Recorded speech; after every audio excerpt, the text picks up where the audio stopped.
A widow sits alone in her Hendon parlor, pen trembling in her weathered hand as she writes yet another desperate letter to a distant consul. Outside, darkness has fallen over the suburban streets of Edwardian London, but Alice Portway cannot sleep.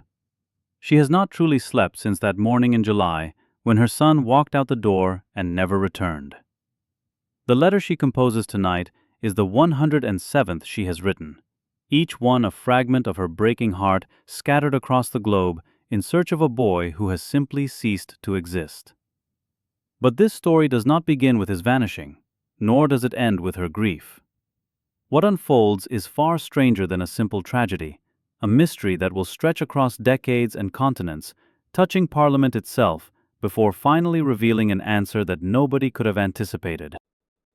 The boy at the center of this enigma entered the world on the 3rd of May, 1897, in a modest dwelling on Oval Road in the Croydon district. His parents, Austin Frank Portway and Alice, christened him Leonard Frank Portway. The father earned his living as a carpet salesman, a respectable occupation that placed the family firmly within the commercial middle class of Victorian London. These were people of modest means, but genuine respectability, the sort who valued education and held ambitions for their children that reached beyond mere survival. When the new century dawned, bringing with it both hope and uncertainty, the Portway family had already begun their migration through the expanding suburbs that ringed the ancient city like growth rings on a mighty oak. By the time census enumerators made their rounds in 1901, the Portways had relocated to 38 Cricklewood Parade in Hampstead. Austin was now 40 years old, and his title had evolved to furniture salesman manager, suggesting upward mobility and increased responsibility. Alice, 33, maintained their household while young Leonard, now 4 years of age, was recorded with his birthplace noted as Croydon, matching perfectly with his birth registration. The family had expanded as well. A daughter named Dora, aged 2, had joined them, and the census recorded one additional presence in the home, a 16-year-old visitor named Violet Ashme. The surname should resonate with anyone paying close attention, for it matches Alice's maiden name from Leonard's birth certificate, marking Violet as almost certainly a niece or younger relative taken into the household. This detail, seemingly insignificant in 1901, would prove crucial to understanding the family's later survival. A decade slips by in the historical record, years filled with the ordinary dramas of Edwardian life, until we arrive at April 1911. The census taken that spring would be the last official document to record Leonard Portway before he vanished into mystery, making it an absolutely vital piece of evidence. The family had moved once more, now residing at 41 Algernon Road in Hendon, an address that burns itself into the memory for reasons that will only become clear at the story's end. But when we examine the household composition on that April census form, a shocking change has occurred.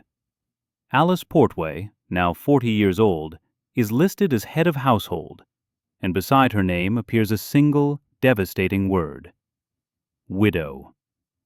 Austin Frank Portway had died on the 11th of December 1903 at the age of only 43. The death certificate reveals his final affliction, morbus cordis, the Latin term physicians used for heart disease, complicated by albuminuria, a kidney condition that had tormented him for 3 months before claiming his life. This early death from chronic illness had transformed Alice from a merchant's wife into a widow, struggling to survive in a society that offered few safety nets for women in her position.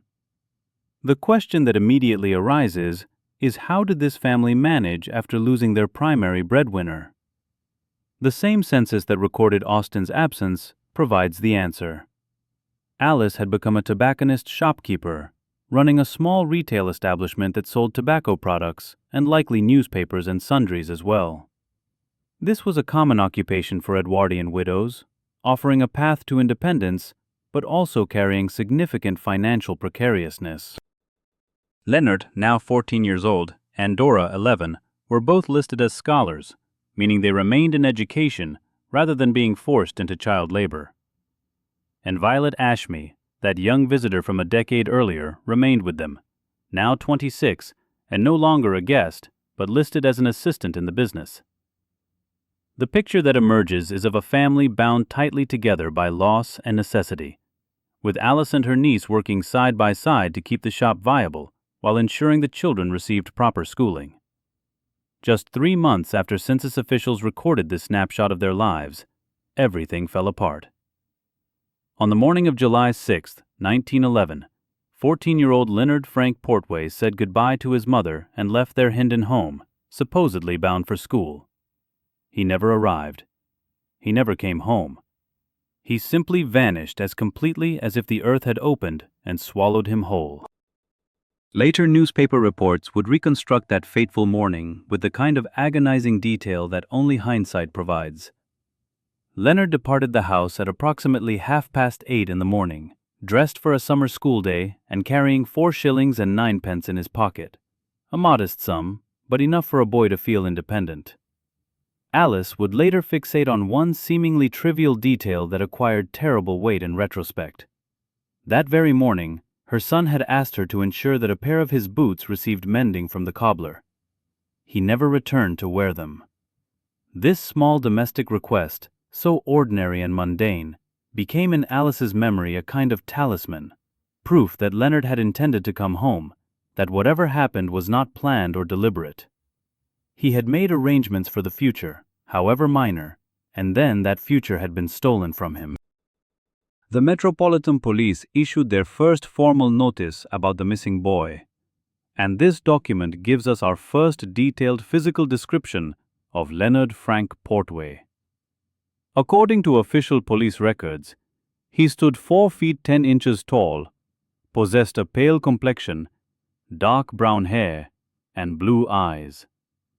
The description notes protruding lips as a distinguishing feature.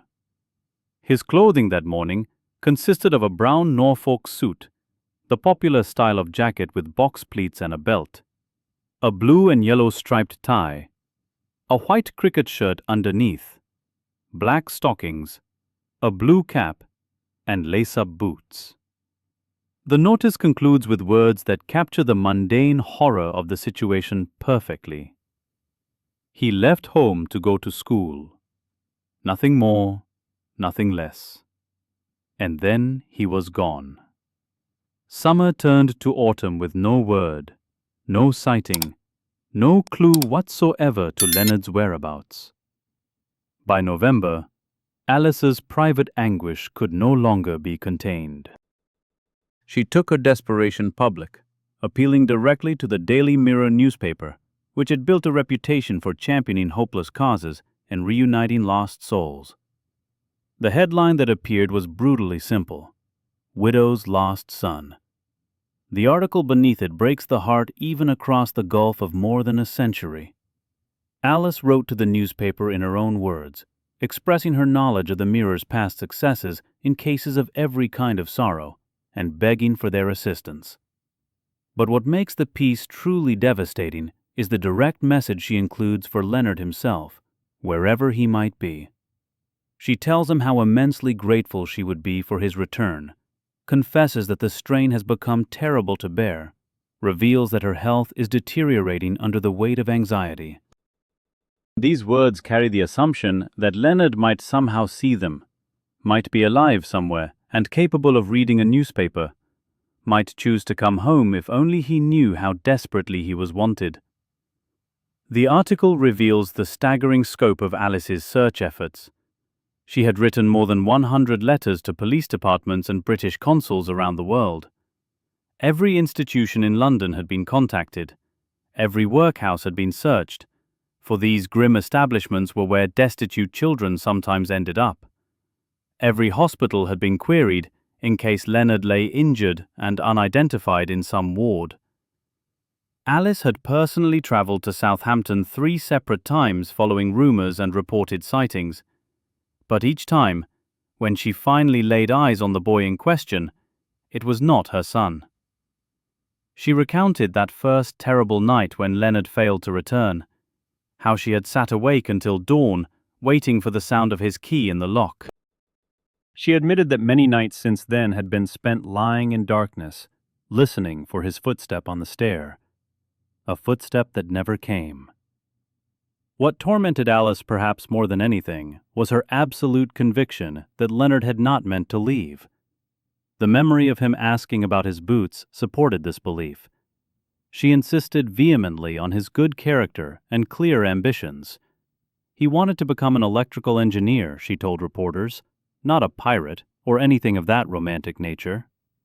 This comment reveals something about the theories circulating at the time, suggestions that perhaps Leonard had been seduced by adventure stories and run away to sea. Alice would have none of it. Her boy had been happy at home, had possessed concrete plans for his future, had given no indication whatsoever that he wished to leave. The case attracted attention at the highest levels of society. As Christmas approached, bringing with it the season of family reunions and homecoming, a letter appeared in the Morning Advertiser newspaper from Harry Malaby, the local member of Parliament.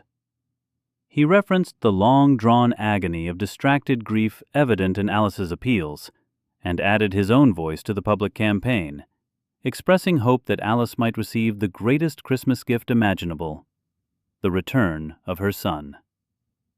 On Christmas Eve, Lloyd's weekly newspaper published what would become one of the most comprehensive descriptions of the missing boy yet to appear in print. The article provided additional physical details that earlier notices had omitted. Leonard possessed a stout build, full dark brown eyes, thick black eyebrows and prominent eyelashes, a full round face, and rather protruding ears. The piece specifically mentioned that his blue cap featured a yellow circle on top, and that both the cap and his blue and yellow striped tie represented the colors of the William Ellis Endowed School, the institution he had supposedly been walking toward on that July morning. This detail about the school colors was crucial, for it meant Leonard would have been easily identifiable to anyone familiar with the area, making his complete disappearance all the more baffling. The newspaper printed a lengthy letter from Alice herself, and reading it now feels like overhearing a woman speaking from the depths of a nightmare. She expressed confidence that a widely circulated description would prove the means of recovering her son. She wrote of her failing health, unable to hide the physical toll the search had exacted. She detailed her methodical campaign of correspondence. Letters to every British consul, to the chief constable of every county, to every police station in the nation, to every superintendent of the Board of Trade, to the General Registrar of Seamen and Shipping. This last detail reveals one of the prevailing theories that Leonard might have somehow managed to sign aboard a merchant vessel and gone to sea. But the response from every maritime authority was identical. No boy matching Leonard's description had signed onto any ship. He had not been traced anywhere. The letter concluded with words that encapsulate a mother's breaking heart. She hoped desperately to hear something before Christmas, for it would be no Christmas for her without him. The press campaign did not cease even after the holiday passed. On December 29th, the Evening News ran a piece headlined with the starkest possible question: "Where is Leonard Portway?" A reporter assigned to investigate the various theories circulating about the disappearance traveled to Hendon and interviewed Alice directly. She repeated her insistence that Leonard had been happy at home, that he was a good son, and added the heartbreaking detail that his sister Dora was utterly broken-hearted by his absence. The article confirmed the name of his school, the William Ellis Endowed School at Gospel Oak, and noted that his teachers had considered him a promising student, particularly gifted in mathematics and physics. These were subjects that pointed toward his stated ambition of becoming an electrical engineer, lending further credence to Alice's conviction that he had possessed clear plans for his future. But then the article introduced a new element into the narrative. Leonard had recently been reading a book titled the two runaways, and the newspaper speculated that this adventure story might have stirred his imagination and prompted him to attempt his own escapade. However, the reporter immediately cast doubt on this theory by observing that Leonard's pocket money, those few odd shillings, would scarcely have gotten him out of London, let alone launched him on any grand adventure. The suggestion carried an undertone of class awareness common to the period. Running away successfully required resources that a tobacconist's son simply did not possess. That same day, the Hendon and Finchley Times, the local newspaper serving the area where Leonard had vanished, published its own coverage of the case. This article contained a detail that transforms the story from one of desperate hope into something far darker. The police had dragged the pond in the grounds of Burrows Lodge during that very week. The pond, according to the newspaper, was full of holes and treacherous weeds, exactly the kind of place where a body might become trapped underwater and remain hidden for months. The search of the pond had so far proved fruitless, but the very fact that it was being conducted revealed that the authorities, and perhaps Alice herself, had begun to contemplate the worst possible outcome. They were no longer simply searching for a runaway boy. They were searching for a corpse. On the 7th of March 1912, a notice appeared in the Islington Gazette announcing a reward of £10 for information leading to Leonard's discovery. £10 represented a substantial sum in those days, roughly equivalent to several weeks' wages for a working man, indicating the seriousness of the offer. And then, nothing. The trail goes completely cold. The newspaper appeals cease. The public campaign ends. The historical record falls absolutely silent on the matter of Leonard Frank Portway. 4 years pass in this silence. 4 years during which we can only imagine what Alice Portway endured. Did she continue her nightly vigils, listening for footsteps that never came? Did she abandon hope entirely, or did some stubborn ember of belief continue to burn in her heart? The historical documents offer no answers. No further appeals appear in the press. No new police notices are issued. The disappearance of Leonard Frank Portway becomes, it seems, just another unsolved mystery, destined to join the countless other tragedies that Victorian and Edwardian society generated and then forgot. Except that this particular story does not end in silence and loss. In May of 1916, an astonishing article appeared in the Hendon and Finchley Times, the same local newspaper that had reported on the dragging of the pond 4 years earlier. The headline must have seemed impossible to anyone who remembered the case. Leonard Portway had been found. After all the anguish, all the fruitless searches, all those nights Alice spent listening in darkness, her son was alive. He was well. He had been located and reunited with his mother. The lost boy of Hendon had returned from wherever he had been. But here the historical record becomes maddeningly incomplete. The newspaper article, frustratingly, provides almost no details about how this reunion came to pass. It does not explain where Leonard had been during those missing years. It does not describe the circumstances of his discovery. It does not recount the moment when mother and son finally saw each other again after nearly 5 years of separation. These gaps in the narrative are not accidental or careless. They suggest that either the family wished to keep these details private, or perhaps that Leonard himself was unwilling or unable to provide a full account of his whereabouts during those lost years. What the article does tell us is what happened after Leonard reappeared.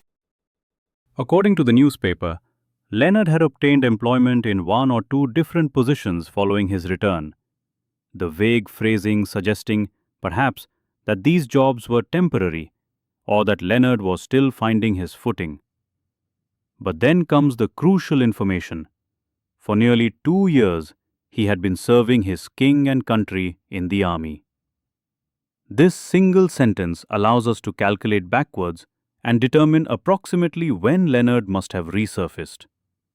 Nearly 2 years before May 1916 places his reappearance and subsequent enlistment somewhere around mid-1914, precisely the period when the Great War was beginning and when young men across Britain were volunteering or being conscripted for military service. The timing raises intriguing questions. Did Leonard return voluntarily, or was he perhaps located by military recruitment efforts that were sweeping the country? The British Army was desperate for manpower as the war consumed men at an unprecedented rate. Did military service records reveal his identity? Was he perhaps living under a different name and forced to disclose his real identity upon enlistment? We cannot know, but the coincidence of his reappearance with the outbreak of war is striking and may not be coincidental. The article notes that in the previous month, Mrs. Portway had received a letter from her son written from France, confirming that Leonard was serving on the Western Front, that meat grinder of trench warfare where millions of young men were being slaughtered. The boy who had vanished at 14 had reappeared as a soldier of 18 or 19, old enough to be thrown into the most catastrophic conflict the world had yet witnessed. The newspaper also mentioned that he had recently been home on leave for a few days, allowing us to imagine that reunion. Alice seeing her son again, no longer a boy but a man in uniform, marked by whatever experiences he had endured both during his missing years and in the trenches of France. But what of those missing years themselves? The article maintains a complete and impenetrable silence on this subject. We do not know if Leonard spent that time in London or had travelled elsewhere. We do not know if he lived on the streets or found shelter with someone. We do not know what work he performed to survive or what hardships he faced. We do not know if he maintained contact with anyone from his former life or if he lived in complete isolation.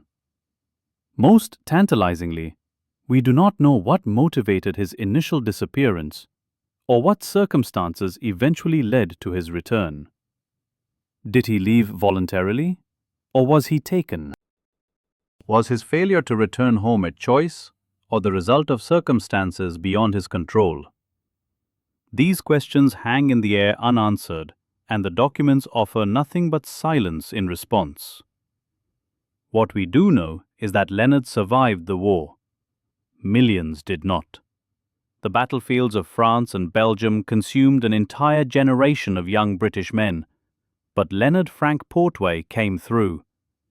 When the census enumerators made their rounds in 1921, they recorded Leonard, now 25 years old, living in Prestatyn on the coast of North Wales. His occupation was listed as lawn tennis groundsman, meaning he maintained the grass courts at a tennis club, an occupation that suggests both physical fitness and perhaps a need for outdoor work after the claustrophobia of trench warfare. But the most significant detail on that census form is not his occupation, but his living arrangement. Leonard was boarding in the household of George and Ellen Keane and their 26-year-old daughter, Annie. He had traveled to the Welsh coast, found employment maintaining tennis courts, and taken lodgings with a family that would change his life forever. We can imagine him arriving in Prestatyn, a small resort town far from the London suburbs where he had grown up, seeking perhaps a fresh start in a place where nobody knew his history. The Keane family opened their home to this young man, and somewhere in the rhythm of daily life under their roof, Leonard and Annie fell in love. 2 years later, in 1923, the Prestatyn Parish Church witnessed the wedding of Leonard Frank Portway and Annie Keane. A brief newspaper announcement recorded the event, noting the ceremony and the names of the bride and groom. The lost boy from Hendon had journeyed to Wales, built a new life for himself, and found a woman willing to share it. We know nothing of their courtship, nothing of how Leonard explained his past to Annie, or what he told her about those missing years. Did he confide in her fully, or did he carry secrets even his wife never learned? The records are silent, but the marriage was real, and it endured. At some point in the years that followed, Leonard and Annie returned to London. The exact timing remains unclear, but we can piece together that they came back to Hendon, back to the very neighborhood Leonard had disappeared from more than a decade earlier. His return occurred against a backdrop of continuing family tragedy. His sister Dora, that little girl who had been recorded as broken-hearted by his disappearance, who had missed her brother so terribly during those lost years, passed away in 1933 at the age of only 34. The cause of her death is not recorded, but losing his sister must have struck Leonard with particular force. A reminder of how much time had been lost, how many moments could never be recovered. 3 years after Dora's death, on March 6, 1936, the Hendon and Finchley Times published an obituary that marked the end of another chapter. Alice Portway had died at the age of 63 in Kingsbury following a long illness. The obituary described her as a newsagent who had operated her business for nearly 30 years, that same tobacconist shop she had opened as a desperate widow trying to keep her family afloat. She was survived by her son Leonard, who had already assumed control of the family business. The funeral service took place at St. John's Church, led by Leonard and his wife Annie. Dora had predeceased her mother, meaning Leonard was now the sole surviving member of his immediate family. He buried Alice in the family grave at Hampstead Cemetery, laying to rest the woman who had written more than 100 letters searching for him, who had travelled to Southampton 3 times chasing false leads, who had spent countless nights listening for his footstep on the stair. The obituary reveals something else of profound significance. Leonard had taken over the family business. The tobacconist shop that Alice had operated for 3 decades, that enterprise she had built from desperation and necessity after Austen's death, now belonged to her son. The boy who had vanished had returned, not merely to reconcile with his mother, but to inherit her life's work. He had become the master of the very shop that had sustained the family during his absence. This detail carries enormous weight when we consider what comes next in the story. Leonard and Annie settled into life in Hendon, operating the newsagent and tobacconist business together. We can imagine them behind the counter, serving the neighborhood, selling newspapers and tobacco and sweets to customers who might have remembered the scandal of the missing boy decades earlier. Did they whisper about him? Did they speculate about where he had been? Or had enough time passed that the memory had faded, that Leonard was simply the local shopkeeper, unremarkable and ordinary? The historical record offers no glimpse into their daily lives, no letters or diaries that might illuminate their private thoughts. We know only that they worked together, lived together, and that Leonard had returned to the very streets he had vanished from as a boy. And then we arrive at the final document, the last official record of Leonard Frank Portway's existence. On the 13th of May, 1944, Leonard died. He was only 47 years old, dying at an age younger than many people reach middle age. The death certificate lists his occupation as newsagent and tobacconist master, confirming that he remained in command of the family business until the end. The cause of death was cerebral embolism, brought on by rheumatic endocarditis, a chronic heart condition that represented a death sentence in that era before modern cardiac medicine. This was a disease that attacked the heart's valves, often as a complication of rheumatic fever contracted in childhood or youth. It would have caused progressive deterioration, gradual weakening, perhaps years of knowing that his heart was failing him. Did Leonard think of his father Austen, who had died of heart disease at 43? Did he recognize the grim hereditary pattern, understanding that the same fate awaited him? The informant listed on the death certificate was his wife, Annie, present at the moment he died. We can imagine her sitting beside his bed, holding his hand as his damaged heart finally gave out, becoming a widow, just as Alice had been widowed decades before. But there is one more detail on that death certificate, one final piece of information that brings the entire story full circle in the most haunting way imaginable. The address where Leonard Frank Portway died was 41 Algernon Road. He died in the same house he had left on that July morning in 1911, the same house from which he had vanished, the same house where Alice had sat up all night waiting for him, where she had lain awake listening for his footstep for years afterward. Leonard had not only returned to Hendon, he had returned to the actual physical dwelling that had been his childhood home, the house where the census of April 1911 had recorded him as a scholar living with his widowed mother and sister and cousin. The house he had walked away from at 8:30 in the morning, supposedly bound for school. He had come back to it, lived in it, operated the family business from it, and ultimately breathed his last within its walls. This detail transforms the entire narrative. Leonard's life becomes a circle that closes upon itself. Whatever happened during those missing years, wherever he went and whatever he experienced, he ultimately returned not just to his family and his neighborhood, but to the very building that had been the scene of his disappearance. When he took over the family business from Alice, he must have also assumed residence in the property, moving back into rooms he had known as a child. Did the house feel haunted to him? Did he walk through doorways and suddenly remember himself as that 14-year-old boy preparing for school?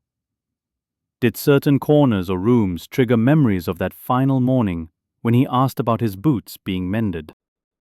We cannot know what thoughts occupied his mind, but the decision to return to that specific address, to live out his remaining years in the place where the mystery began, suggests something profound about Leonard's relationship with his past.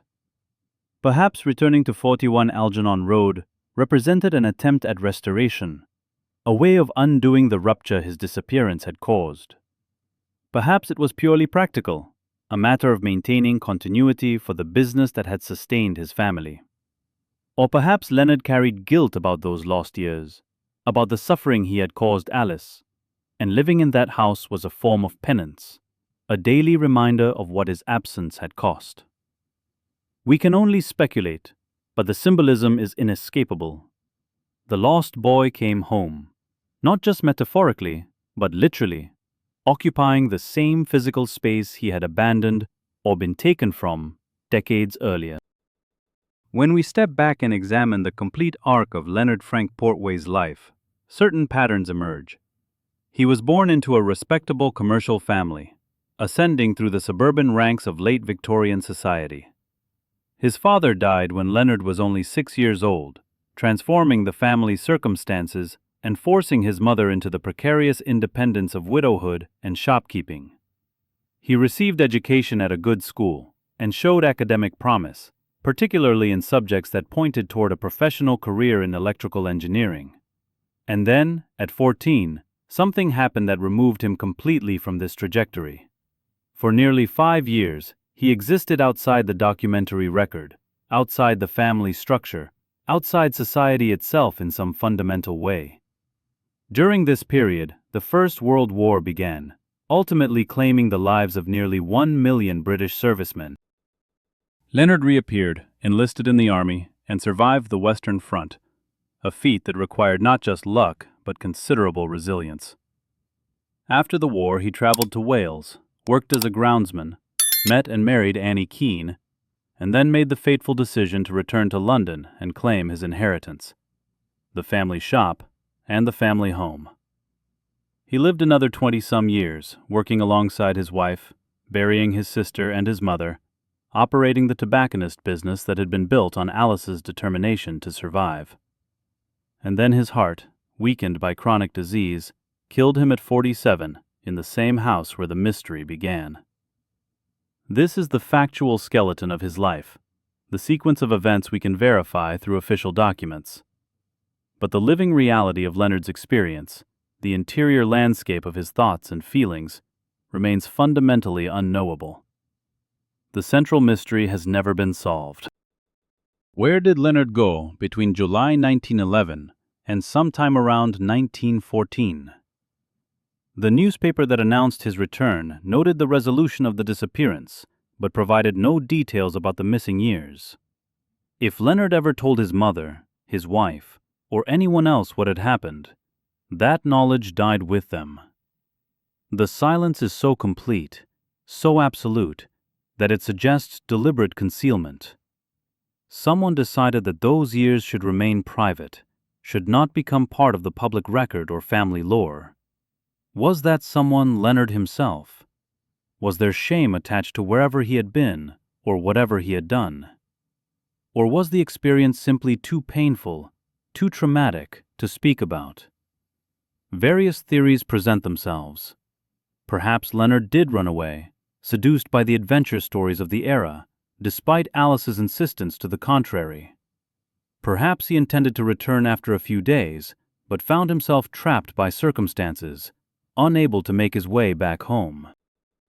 Perhaps he fell in with bad companions who exploited him or led him into criminal activity that made returning home impossible. Perhaps he suffered some injury or illness that robbed him of his memory, living as an amnesiac until some chance event restored his identity. Perhaps he was kidnapped or detained by someone for reasons we cannot fathom, held against his will in circumstances that left no documentary trace. Perhaps he suffered a psychological breakdown, a mental crisis that drove him from home and kept him in a dissociated state for years. Victorian and Edwardian society had limited understanding of mental illness, and a troubled adolescent could easily fall through the cracks of institutional care. Each theory carries some plausibility, yet each also fails to fully explain the complete absence of any trace of Leonard during those years. Britain in the early 20th century was not a wilderness where people could simply disappear. It was a highly bureaucratic society with extensive record-keeping systems, police forces, poor law institutions, hospitals, schools, military recruitment and employment registries. For a boy to vanish completely from all these overlapping systems of documentation suggests either extraordinary circumstances or deliberate efforts to remain hidden. The fact that Leonard apparently resurfaced around the time of military enlistment might be significant. Did the war's demand for manpower somehow flush him out of wherever he had been hiding? Did patriotic appeals or conscription efforts force him to reveal his true identity? We must also consider the possibility that Leonard's disappearance was not what it appeared to be at all. What if he never actually ran away or was taken? What if something else entirely happened that morning in July 1911, something that required the construction of the disappearance narrative as a cover story? This may seem like paranoid speculation, but we must remember that our entire understanding of events comes from newspaper accounts and official records that reflect what people said happened, not necessarily what actually occurred. The complete absence of information about the missing years, the vague newspaper report of his return that explains nothing, the family's apparent unwillingness to discuss it, all these silences might indicate a secret that needed protecting. Consider the historical context more broadly. Edwardian Britain was a society in flux, caught between Victorian certainties and the approaching chaos of modernity. The rigid class structure was beginning to crack. Women were demanding suffrage. Labor movements were challenging industrial conditions. Ireland was moving toward rebellion, and beneath the respectable surface, Victorian morality had always concealed darker realities: child labor, prostitution, grinding poverty, alcoholism, domestic violence. Many children in Leonard's era suffered fates far worse than disappearing. They died in workhouses, in factories, in the slums. They were exploited, abused, discarded. Against this backdrop, Leonard's story, however mysterious, contains elements of fortune. He survived, he returned, he married, he inherited a business, he lived to middle age. Many children who vanished in that era were never heard from again. The newspaper coverage of Leonard's disappearance also reveals much about public attitudes and anxieties of the period. The extensive press attention, the appeals to Parliament, the reward offers, all suggest that Leonard's case resonated with broader fears about vulnerable children in an increasingly complex urban environment. The theory that he might have run away to sea reflects romantic notions about boyhood adventure, while simultaneously revealing anxiety about the temptations that might lure children from home. The dragging of the pond speaks to darker fears about violence and predation. Alice's methodical campaign of letters to consuls and maritime authorities shows a mother trying to impose order and system on chaos, believing that if she could just search thoroughly enough, systematically enough, she would find her son. The reality, of course, was that no amount of letters would help if Leonard did not wish to be found or was being kept hidden by someone else. What remains most haunting about Leonard Frank Portway's story is not the mystery of his disappearance itself, but rather the mystery of why that mystery was never explained. Someone knew what happened during those lost years. Leonard himself certainly knew. Annie, his wife, may have known, if he confided in her during their decades together. Alice must have learned something when her son reappeared, even if Leonard refused to provide complete details. Yet none of them chose to share this knowledge with the wider world. The newspaper that announced his return in 1916 had an obvious opportunity to publish a sensational follow-up story explaining where the missing boy had been. Yet it printed only the barest facts of his survival and military service. This suggests either that the family requested privacy or that the truth was somehow unsuitable for public consumption. The silence takes on additional significance when we consider how thoroughly Alice had publicized her search. She had written to newspapers, appealed through Parliament, offered rewards, allowed reporters into her home to interview her. She had made her private grief into a public spectacle because she believed it would help find her son. Yet when Leonard returned, that same impulse toward publicity vanished completely. The contrast is striking and suggests a fundamental shift in the family's relationship with the story. During Leonard's absence, the disappearance was a tragedy to be shouted from rooftops in hopes of resolution. After his return, it became a private matter to be carefully guarded. We might ask whether Leonard himself experienced his missing years as a disappearance at all. From his perspective, he may have been exactly where he intended to be, doing precisely what he wished to do, unburdened by the knowledge of his mother's anguish. The modern assumption tends to be that missing children are victims, but Leonard was 14 when he left, old enough to make decisions and perhaps old enough to understand their consequences. If he chose to leave, if he spent those years living as he pleased, then his guilt upon returning might explain the silence. How could he face his mother and admit that while she was writing 107 letters and traveling to Southampton 3 times, and lying awake, listening for his footstep, he had been living his own life somewhere, free and unburdened by her worry? Alternatively, if something terrible happened to Leonard, if he was victimized or traumatized during those missing years, then his silence becomes protective rather than guilty. Many survivors of trauma find themselves unable to speak about their experiences, particularly in an era before modern therapeutic understanding of psychological injury. If Leonard suffered during his absence, if he endured things that left scars invisible to census enumerators and death certificate recorders, then his refusal to explain might represent an attempt to wall off that pain, to create a life after trauma that was not defined by trauma. The house at 41 Algernon Road stands at the center of this story, like a character in its own right. It witnessed Leonard's departure as a boy and his return as a man. It sheltered Alice during the years she waited and grieved. It became the base of operations for the tobacconist business that sustained the family through poverty and war. It was the place where Leonard chose to spend his final years, where his heart finally failed, where Annie sat beside him as he died.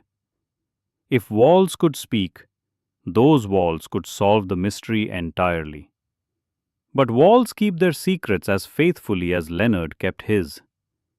When Leonard's heart stopped beating on that May evening in 1944, the last person who knew the complete truth died with him. Whatever happened between July 1911 and 1914, whatever drove a 14-year-old boy from his home or prevented his return, whatever experiences marked those years, all of it vanished into the past as completely as Leonard himself had once vanished from the streets of Hendon. We are left with documents that mark the boundaries of the mystery, but cannot penetrate its center. Birth certificates and census records and death certificates tell us when Leonard existed officially, but cannot tell us how he existed actually. What thoughts occupied his mind? What memories haunted him? What secrets he carried to his grave?